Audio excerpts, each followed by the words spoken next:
It's the KGOU Readers Club. I'm KGOU Managing Editor Logan Layden, and today we highlight the book Odyssey, Moscow from author Michael Calvi. It's a wild story, from going to Europe and eventually Russia to foster new business opportunities in newly opened markets after the fall of the Soviet Union, all the way to a Russian prison. Michael Calvi joins me now. We'll get right into it here. Usually my first question is sort of what prompted you to write this book? Why did you write this book? But I think for you, a better question would be, why wouldn't you? And when is the movie coming out, or the Netflix series here? So what were your motivations? And tell me just a little bit about, if somebody's going to pick up Odyssey Moscow, what they're going to be reading.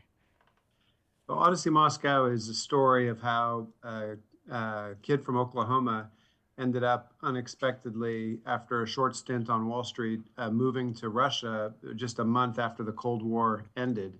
I started an investment fund there, which grew to become the biggest investor in the country, and was involved in helping to create most of Russia's successful technology businesses. At the height of our success, I got embroiled in a business dispute with a couple of difficult and dishonest individuals who arranged to have Russia's KGB arrest me. And that started a very miserable and difficult period of my life. I spent 2 months in a notorious Russian prison, Matroska Tishina, and another couple of years under house arrest. And the book is really a story of how I came to Russia in the first place, and contrasts the optimism which I had, along with many other people in Russia and about Russia in the 1990s and the early days, and contrast that, of course, with the tragic reality of today, including the ordeal that I went through in Russia's very unjust justice system. Well, it was interesting to me. I didn't know exactly what I was going to get whenever I sat down with the book. From the title, one American's journey from Russia optimist to prisoner of the state. I'm thinking, okay, so this is somebody who, went to college, got interested in Russia with communism, thought that was a better system, went over there. It's actually quite the opposite. You got involved with Russia to make money. Yes, right? Exactly. I mean, along the way, we also created some incredible companies that did improve lives for millions of Russians. Companies like Yandex, which is the Google of Russia, Ozone, which is the Amazon of Russia, Tinkoff, the biggest financial digital bank and super app in the country. So we were known for having brought these great technology businesses to the country, and having convinced a lot of investors to share our enthusiasm. I mean, along the way, I had met my wife there, so I had a Russian family, kids that are half American, half Russian. And, my experience there made me love the country, and I learned to speak Russian, became really kind of deeply embedded there. And the last thing I imagined is that Russia would arrest someone like me, who was so useful to Russia's economy. Yeah, and I do want, you have a particular insight because you've been there. I mean, just around the collapse of the Soviet Union through the 90s and up until just within the last few years. So yeah, I was there through the whole Yeltsin period and the beginning of the Putin period, and all the way up to 2022. I left Russia finally a month before the tragic invasion of Ukraine. And I do want to get your thoughts on that, but let's get there first. You are from Oklahoma, or? Yes, I grew up in Oklahoma City, went to high school here at McGinnis High School in Oklahoma City, and then went to OU. I guess there were two seeds that were planted that in hindsight made me at least curious about Russia. The first was a high school economics class I took at McGinnis, where our teacher assigned us to read a book called The Russians, which was written by the New York Times' correspondent in Moscow in the 1970s. And although we mispronounced all the words, it was kind of fascinating to learn about the lives of Russians and some of the peculiar aspects of life in the Soviet Union. And then I graduated from college at OU in 1989. I had a job lined up on Wall Street, but I took a backpacking trip around Europe that summer. And that summer of 1989, of course, was the historic summer when communist revolutions happened throughout Eastern Europe, starting in Prague with the Velvet Revolution, and then in Tiananmen Square in China. It was not a revolution, but it was an uprising. and eventually led to the Berlin uprising that caused the fall of the Berlin Wall. So while I was there backpacking, I started, reading the newspapers, the International Herald Tribune, following the news, and it at least opened my eyes to the fact that there was a historic change going on. So when an opportunity came up for me 2 years later to leave the bank I was working for in New York and take a job in London with a new bank that was kind of part of the World Bank Group, it was set up to invest in the Soviet Union. I leapt at the opportunity. Because you saw opportunity there, these new sort of emerging markets that there was going to be, well, a chance to, I mean, for lots of investment in Yeah, Russia. Yeah. it was a tragic time for older Russians because the Soviet economy was built on the base of a lot of artificial state plans. And when they freed up prices, a lot of the companies where people worked didn't have the ability to survive. So Russia's GDP over the first 7 or 8 years of the work of our fund fell by 75%. Though that's an economic collapse that's significantly bigger even than the Great Depression in the United States. But while that was happening, there were also new companies that were being created to sell things like beer, chocolate, mobile phones that were just exploding. So for young people, it was the opportunity of a lifetime. And you It did was not. also chaotic and crazy. I mean, I can remember travel in Russia at the time. Whenever an airplane would land, all the passengers would erupt in cheers out of gratitude. And I can remember many times sleeping at a hotel in some random place in Russia when the heating wouldn't work and it was so cold, I'd be in under the covers wearing my overcoat and fur hat and could still see the frost of my breath as I was trying to sleep inside the hotel. So it was really a crazy time. There was also some fantastic bars and nightlife. So for a young kid in his mid 20s, it was an extraordinarily adventurous place to be. Adventurous, yeah. And I recall one part of the book where you're talking about that hotel room where you're describing laying there and the the heating system is broken and you can see your breath, and then you come into the next paragraph basically saying, but there was also a bad side. So if that was the good part, it was an extremely difficult time for that country. But while you were there, you were getting entrenched, right? With you're making friends. You're slowly learning the language, becoming not just someone who's an expert as far as doing business in Russia, but getting to know the Russian people too. That's absolutely true. Obviously, it helped having a Russian wife, but it was as my business grew that I had to just speak Russian in the office every day. And I also met some extraordinary partners, most of whom were young people of my age, but I also became partners with a much older Russian man who was one of the country's most famous cosmonauts, Alexei Leonov, Mm-hmm. who's a national hero in the country, and who also knows very well and considers his brother to be an American astronaut from Oklahoma, Tom Stafford. So I became good friends with both of them. Alexei Leonov became the president of our company, and that helped to really give credibility to us as a bunch of young guys trying to build an investment fund. And certainly within the Russian system, that made a huge difference and really helped to embed us within the economy. And you didn't, you're doing all of this in Russia. You didn't growing up in Oklahoma. There was no. I didn't speak Russian. I don't have any Yeah. Russian ethnic roots. I've come from Irish Catholic, Middle American family. If you would have seen me in 1989 when I graduated from OU, you would have guessed me to be about the last person in our graduating class who would ever even visit Russia, much less go live there.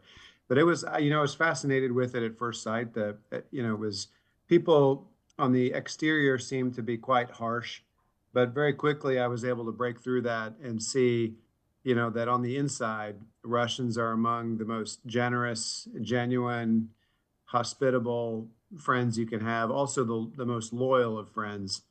And their sense of humor is unique. It doesn't translate very well. So if I told you some Russian jokes now, you probably wouldn't laugh. But I laugh hilariously because I spent more than 30 years of my life there and came to really appreciate, everything about Russian culture. It is a place with a strange mixture of harshness and sentimentality. So it's not something which at first sight is likely to make you fall in love, but as you get to know it better, it really is a unique civilization and culture. And going over there, I mean, growing up in Oklahoma, you weren't, your family was not extraordinarily wealthy, pretty solidly middle No, it was a class, right? normal middle Yep. class family. My dad was an engineer who worked in the oil and gas sector. So we experienced the ups and downs that many families in Oklahoma did, with oil price crashes, bank collapses, and things like that, coupled with some very good years as well. But I was lucky, it was a very comfortable childhood, but not one of affluence. Hmm. But mission accomplished. Going over to Russia, I presume at least that you made a lot of money in So our those funds years. made billions of dollars. We Yep. did, we had one famous investment in Yandex, where we invested $2 million as part of a $5 million consortium going to put capital into the business when it was first started. There were only $10,000 of annual revenues in that first year when we invested, so it was really a startup. But it later grew to become a $20 billion business, and on that $2 million investment, we made almost $1 billion profit. So, almost 500 times our investment. So for our funds and for the investors in our funds, we made some extraordinary profits, and of course that helped and benefited our management company too. Yeah, and all the while, you're an advocate, basically for doing business in Russia during this time, right? Yeah, I Uh, was doing it because I believed in it genuinely. I loved living in the country. I saw a side of Russia which convinced me that things were getting better, not worse. I wasn't naive and blind to the political problems that were brewing on the horizon, and the power of Russia's security services. I saw people get arrested among Russian oligarchs, but I thought that I kind of labeled all those cases as being either political because the oligarchs had some activities that were conflicting with the interests of the Russian government, or the fact that the oligarchs had been involved in illegal privatizations. And I thought, that sort of stuff doesn't apply to me, and it would be deeply irrational for Russia to ever arrest someone like me. So, of course, I underestimated those risks, or maybe you could say I overestimated the rationality of the decision makers. well, and one thing that was interesting as well, I get most of my information about the country from the news. I think most Americans do.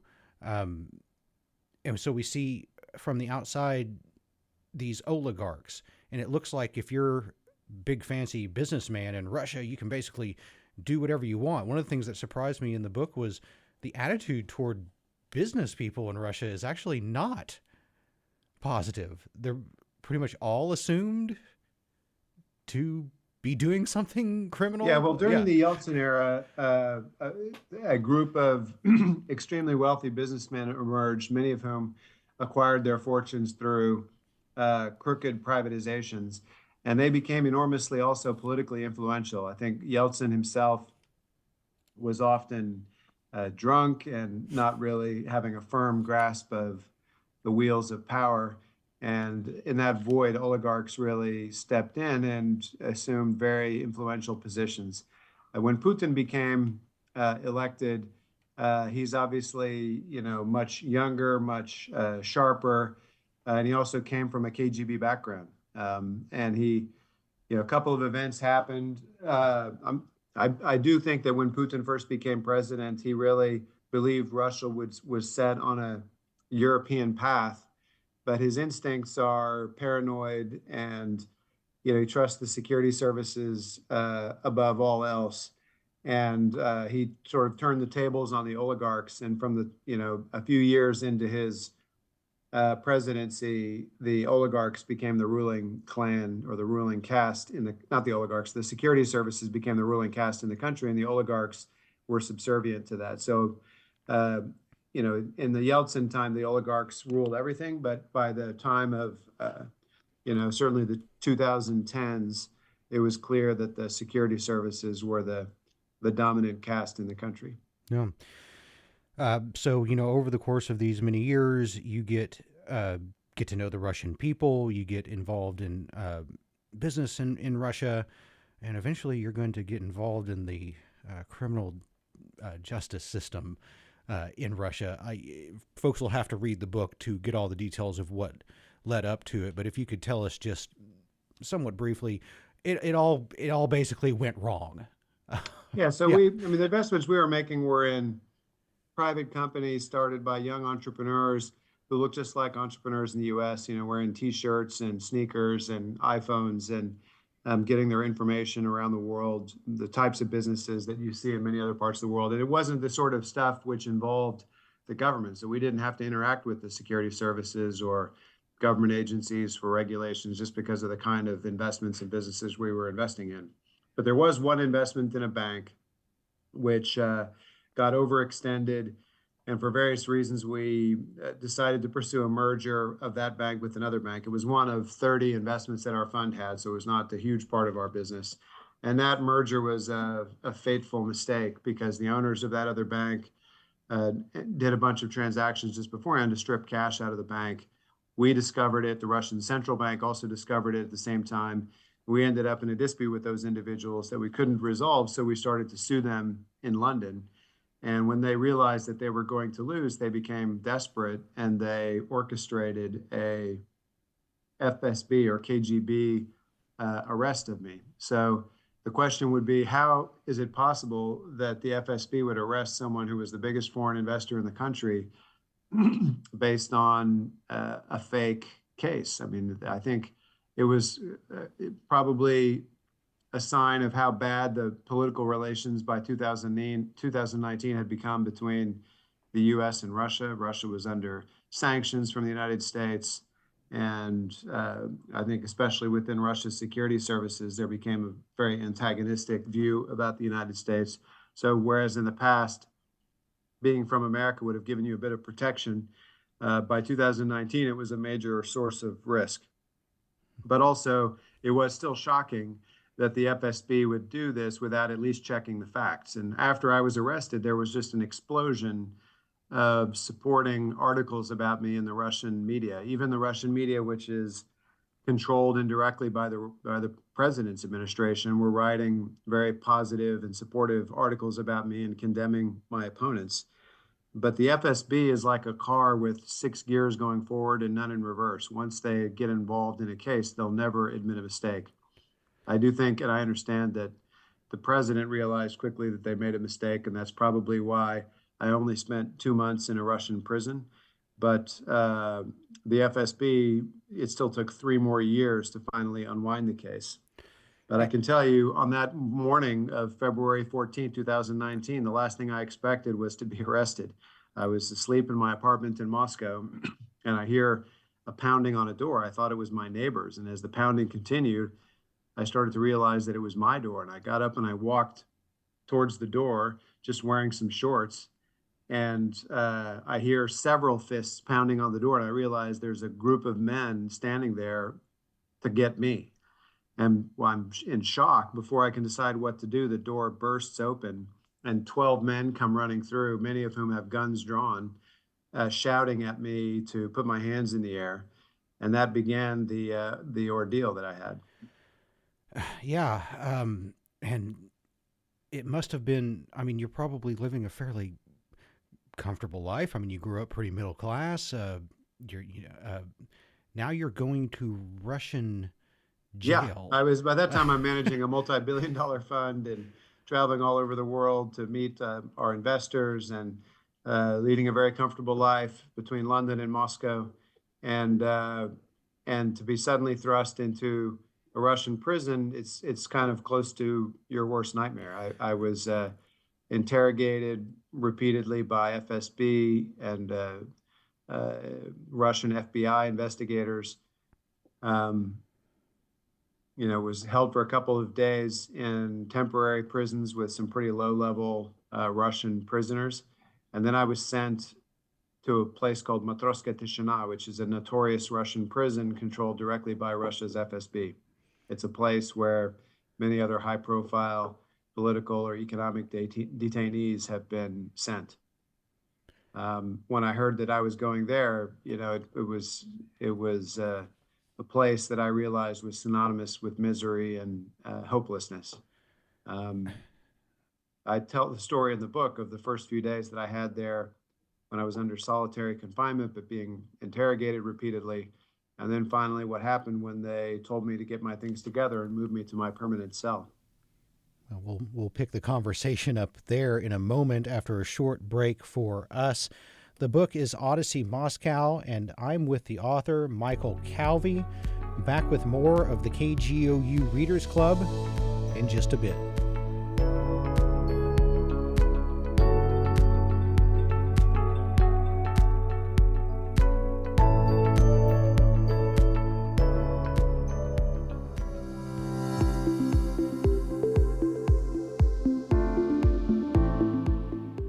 Back with more of the KGOU Readers Club. I'm KGOU Managing Editor Logan Layden, talking with Michael Calvey, author of the new book Odyssey Moscow. Now, just before the break, we left you as you were about to be moved to your more permanent jail cell, prison cell. How did you deal with that? I think as I read through the book, I think about what I would do if I was in that situation. It's hard to think that I would do anything other than crawl into my bunk and just cry. I mean, this is a hopeless situation. And the sort of jurisdiction you're under, I think you give the percentages at some point, like nobody's going to be getting, it's like 99.8% conviction. In police criminal investigations in general in Russia, it's more than a 99% conviction rate. But in the cases that are initiated by Russia's FSB, the conviction rate is 100%.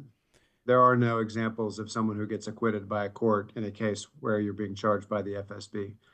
How did you maintain any kind of hope? Is it because you were an American, because this was a high-profile case? I know that you were sort of bolstered by at least some of the actual reporting that you were able to get access to. But, I mean, you must have at that time thought, gosh, I mean, there's a good chance that I'm never getting out of here, or at least not for a very long time. Well, the first few days I was really in an information vacuum and didn't know what was being said about me, whether the press would be repeating some of the lies that they were saying in the trumped up charges about me. I did get access to one newspaper that a sympathetic guard shared with me, and I was able to see at least that one of the main Russian business papers was reporting on the case pretty honestly or in a pretty balanced way. Certainly enough for anyone who read it to realize who the real guilty parties were. But I didn't really know. I couldn't be in touch with my family. Were my kids, did they think that I was being tortured or beaten or something like that? And it was kind of like psychological torture, but not physical torture. But I met, basically the FSB interrogators were telling me, you need to admit that you're guilty and then we can make a deal. And I said immediately, I'm ready to make a deal right now. If you want this bank that the dispute's over, you can take it. But I'm not going to admit to a crime that never happened. And so I assumed that the purpose of sending me to Matroska Tishina was to put me in a cell with some real hardened criminals in order to get me to crack and basically admit guilt. So it was very scary. It was extremely stressful. There was nobody I could really speak to get support or advice. I did have a couple meetings with my lawyers, but they had no idea really what was going on. So when I got a command over the speaker in my cell to get my things together and get ready to be moved to my permanent cell, I was imagining the worst. Mm-hmm.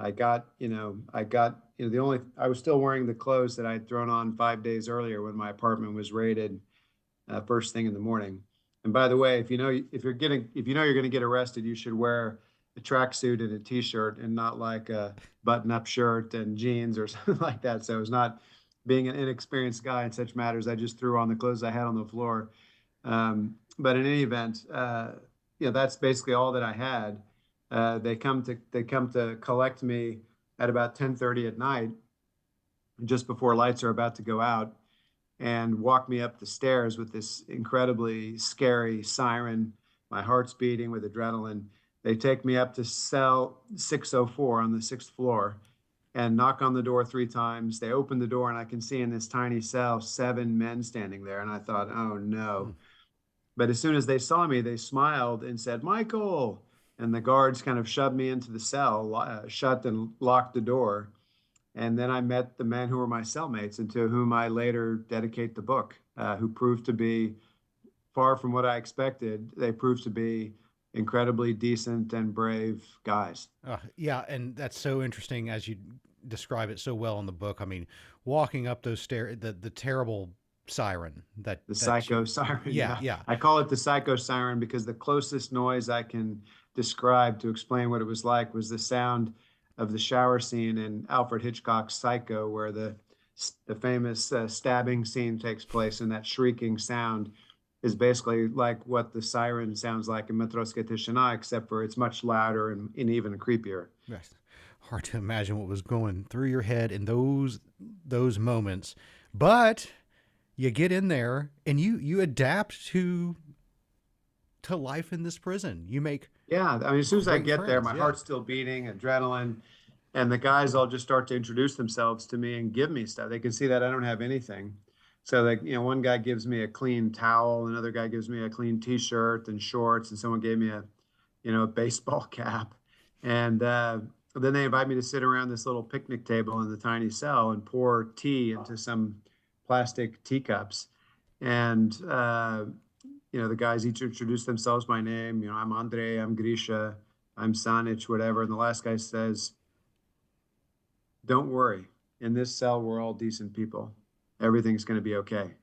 And I sort of ex- exhaled and, was enormously relieved. And they did indeed prove to be very decent guys. We were kind of comrades in a very impossible and miserable place. Them having much less hope than I did. I was still hopeful that I was going to get out of there. I realized that my arrest was causing massive damage to Russia's economy or investment climate. I had the support of the president of the United States, who called Putin directly and asked to let me out. That didn't, unfortunately, help very much.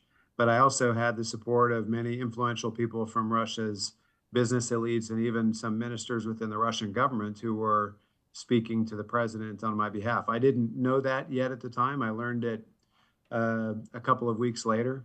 But despite the fact that I had all those areas of support and my colleagues or cellmates I didn't ever sense any jealousy on their side or like frustration that I was going to get out and they didn't have a chance to do so.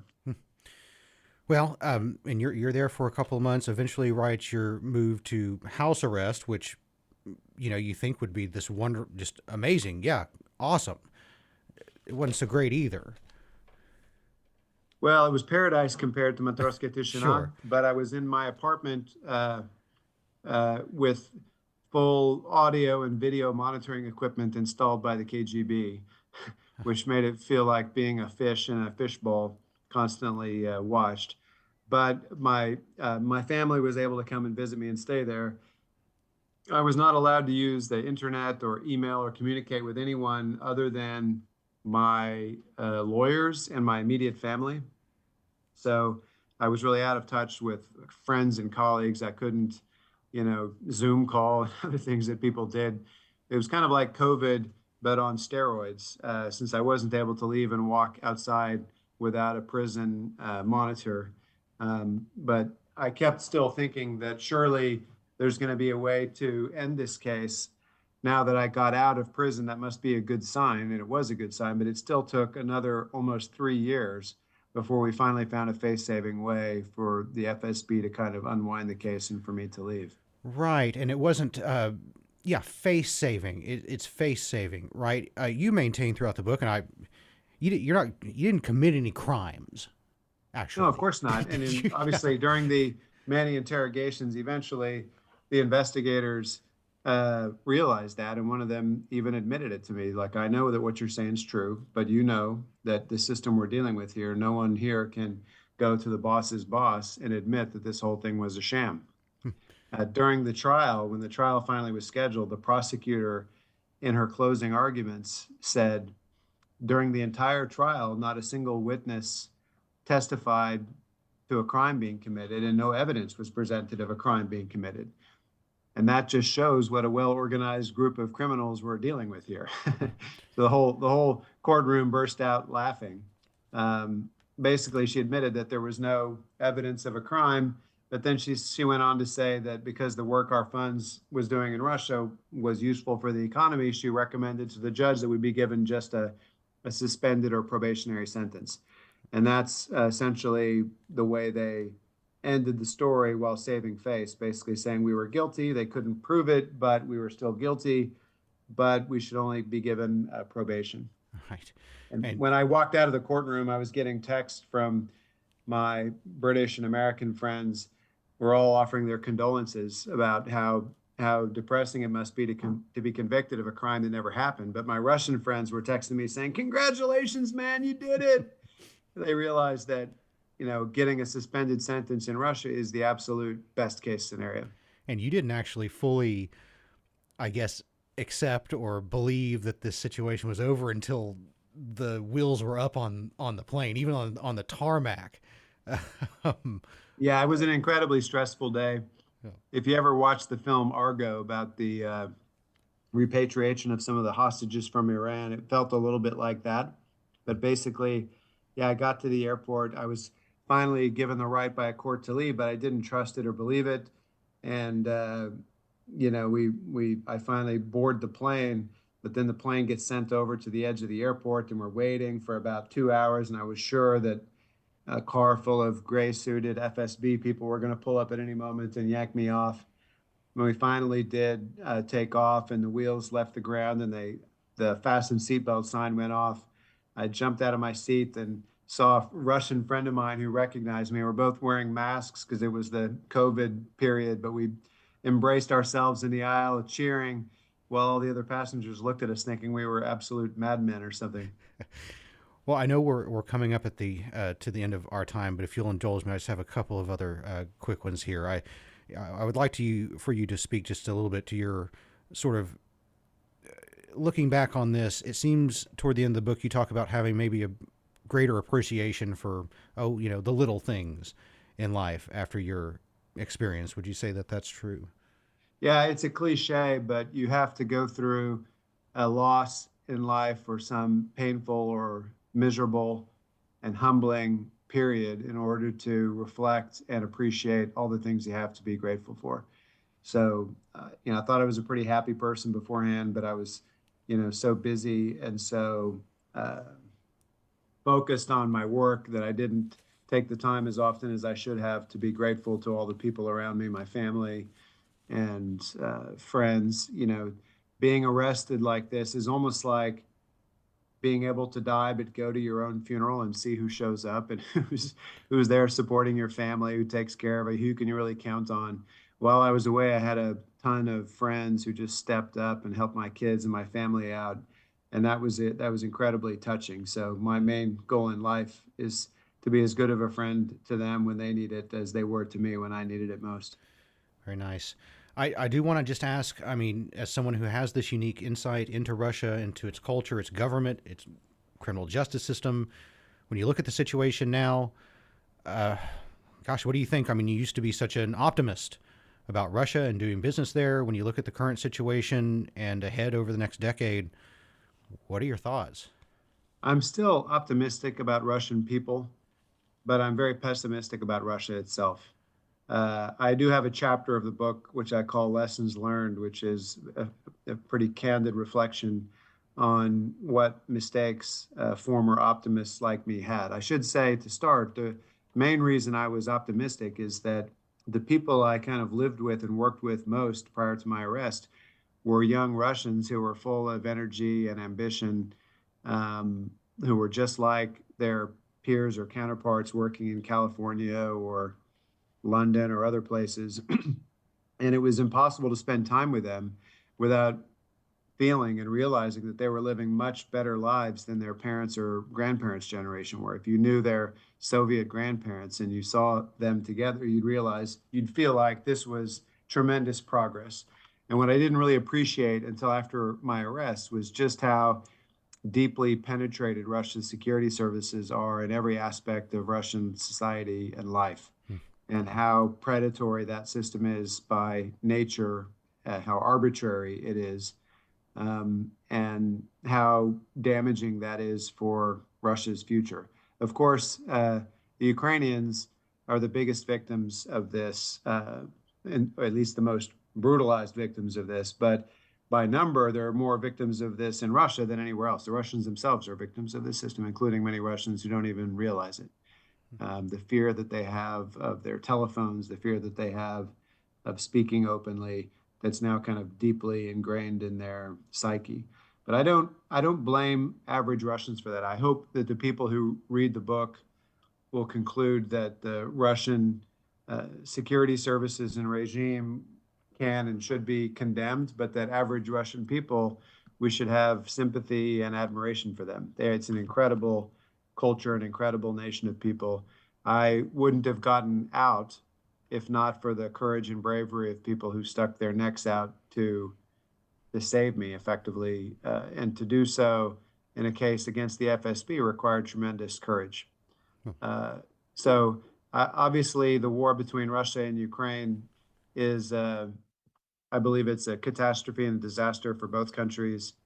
I very much support Ukrainian desire to be independent and to pursue a European future.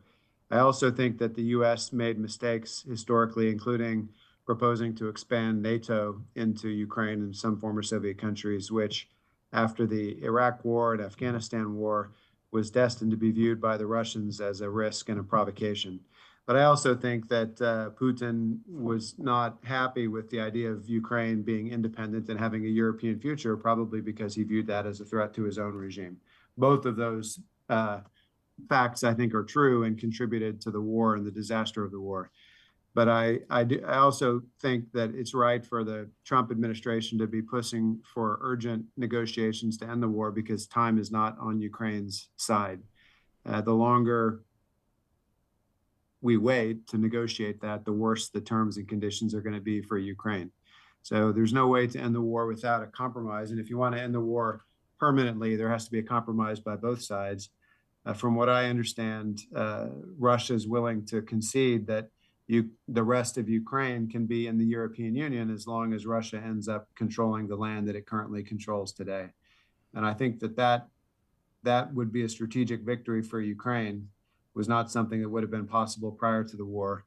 And if the children of the soldiers who fought and died in Ukraine are able to be European Union citizens, then the sacrifice will probably have been worth it. But on the other hand, I think the human and economic cost of the war for both Russia and Ukraine is so painful that it's probably a war which both sides should be viewed as losers. Well, a very last thing for you. You made some good friends there in 604, in cell 604, and it's important to remember that this didn't happen 20 years ago. This happened to you pretty recently. You say you think about those other guys a lot. Do you have any hope that maybe you'll see them again, that y'all will all get back together one day? It's probably unlikely that we'll all see each other, but I hope and I expect I'll be able to see some of them. We did form a very unexpected bond of friendship in a miserable time in all of our lives. And I hope and wish them to achieve freedom and happiness, and would look forward to sharing a drink of vodka with them whenever we actually meet in the real world. Well, Michael Calvi, thank you for your time and for indulging me. Just a fascinating book. I appreciate it. Thank you. Have a good day.